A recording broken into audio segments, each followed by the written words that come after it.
অভিষেক বন্দ্যোপাধ্যায়ের সেবাশ্রয় ক্যাম্পে ভুল চিকিৎসার কারণে মহিলার পা বাদ গেছে বলে অভিযোগ উঠেছে। আর এবার ভুক্তভোগী মালতী বিশ্বাসের পরিবারকে ডেকে পাঠানো হলো স্বাস্থ্য ভবনে।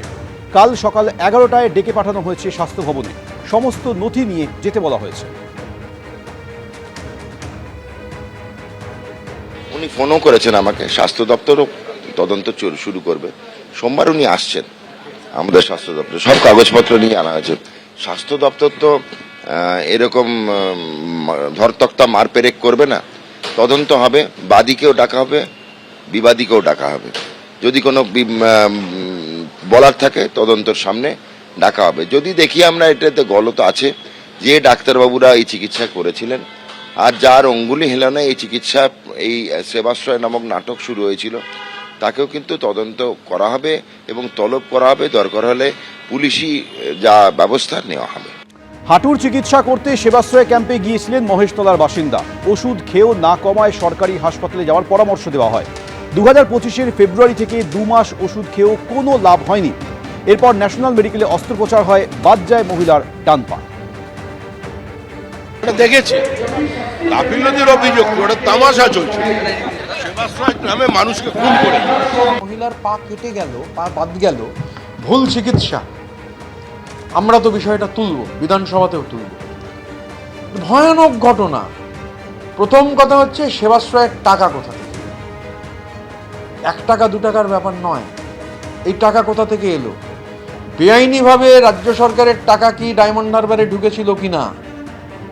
সেবাশ্রয়ের ক্যাম্পে হোমিওপ্যাথিক ডাক্তার পাশ না করা হচ্ছে, ডাক্তারির ছাত্র পড়ুয়া জোর করে গান পয়েন্টে তাদের দিয়ে চিকিৎসা করানো। একটা লোকের ব্যক্তিগত প্রচার, বাটপার লোক বলা ভালো, নটওয়ার লাল, তো সে হচ্ছে এগুলো করেছিল, দায় তাকে নিতে হবে। এখন কোর্ট বলছে, বেরোতেও বলছে, পচা ডিম মারবে, বেরোতে পারবে না। তো আমি তো আমার বাড়ি থেকে বেরিয়ে, আমি যেখানে গেছিলাম গাড়ি থেকে নেমে হেঁটে যেতে হয়, হেঁটে গেলাম। আমার সঙ্গে একজন নিরাপত্তারক্ষী যেরকম ছিলেন আগেও, এখনও আছেন।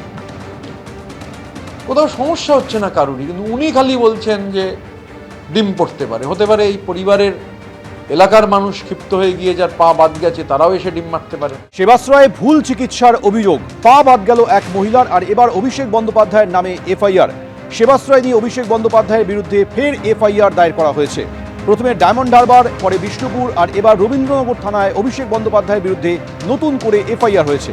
হাঁটুর চিকিৎসা করতে সেবাশ্রয়ে গিয়েছিলেন মহেশতলার এক বাসিন্দা, কিন্তু ভুল চিকিৎসার কারণে তার পা বাদ গিয়েছে বলে অভিযোগ।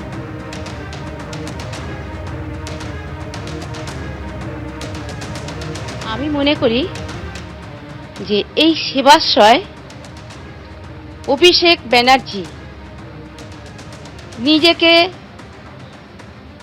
দেখাবার জন্য, যে গরিব দুঃখীর জন্য এই সেবাশ্রয় খুলেছেন, খুবই ভালো কথা, কিন্তু তিনি অবশেষে গরিব দুঃখীর পাশে কিন্তু সঠিকভাবে দাঁড়ায়নি। আমি এখানে আমার আলোক সঙ্গে ক্লাবে যে সেবাশ্রয়ে, সেখানে আমাকে ভুল ভাল ওষুধ দিল, সেই সব খেয়ে আমার ব্যথা যন্ত্রণা বেড়ে গেল। এইখান থেকে আমি নবরতন,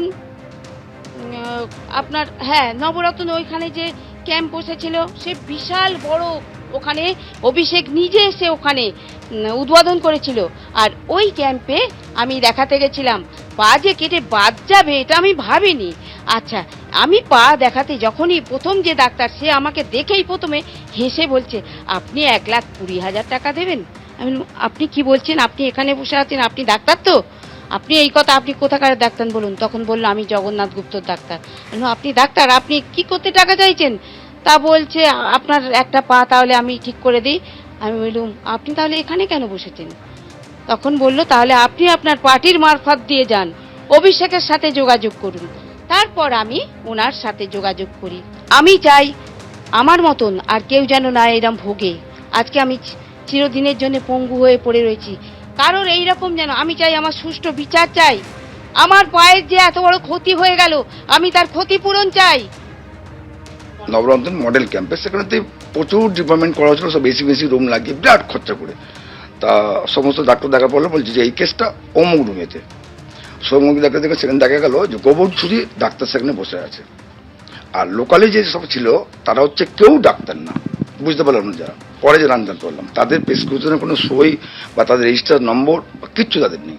তখন দেখানোর পরে তারা টাকার ডিমান্ড করছে যে আপনার টাকা ব্যবস্থা করতে পারেন, বলুন 20 দিনের মধ্যে সব ব্যবস্থা করে দেবো।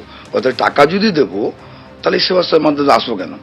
তখন বললো তাহলে আপনার যাদের মারফত দিয়ে এসছেন, পলিটিক্যালের মাধ্যম দিয়ে এসছেন, সেই পলিটিক্যাল মাধ্যম দিয়ে ব্যবস্থা করুন। তারা রেফার করে দিল, অভিষেকের প্যাডেতে রেফার করে দিল বাঙ্গুর হসপিটাল। তখন উনি অভিষেকের চিঠিটা দেখানোর পরে ডাক্তাররা ওনাকে সুযোগ করে দিল আগে করার জন্য। ওরা দেখার পরেতে তখন ওরা বললো যে এই চিকিৎসা আমাদের এখানে হয় না। তখন ওরা চিত্তজন ন্যাশনাল মেডিকেল কলেজে ভর্তি করে পার্ক সার্কাস, এই পরীক্ষা করো, ওই পরীক্ষা করো, সেই পরীক্ষা করো, ব্লাড নিয়ে আসো, সমস্ত কিছু আমাদের নিজেদের খরচা। এবার একটু চেঁচামেচি করার পরেতে ওরা বাঁ পাটা অপারেশন করলো। বাঁ পাটা অপারেশন করার পরেও দেখলাম যে অসাকসেস। আবার সমস্ত টেস্ট ফেস্ট করার পরে ডেট করলো। ডেট করার পরে যখন কাটলো, টোটাল মিসিং ইউজ হয়েছে, মানে পুরো এটা চাপে যাওয়ার জন্য পুরো শির কেটে যায়। সেবাশ্রয়ের যে ওষুধটা খেয়েছে সেই ক্ষেত্রে বেড়ে গেল। এবার সেবাশ্রয়ের মারফত দিয়ে তারা ওখান থেকে পাঠিয়ে দিল বাঙ্গুরেতে, বাঙ্গুর পাঠিয়ে দিল এতে ওখানেতে, ঠিক আছে। তাদের ভুল ট্রিটমেন্টের জন্য পাটা বাদ গেল। সেবাশ্রয় সঠিক ওষুধ দেয় না, একদমই না। এবিপি আনন্দ, এগিয়ে থাকে, এগিয়ে রাখে।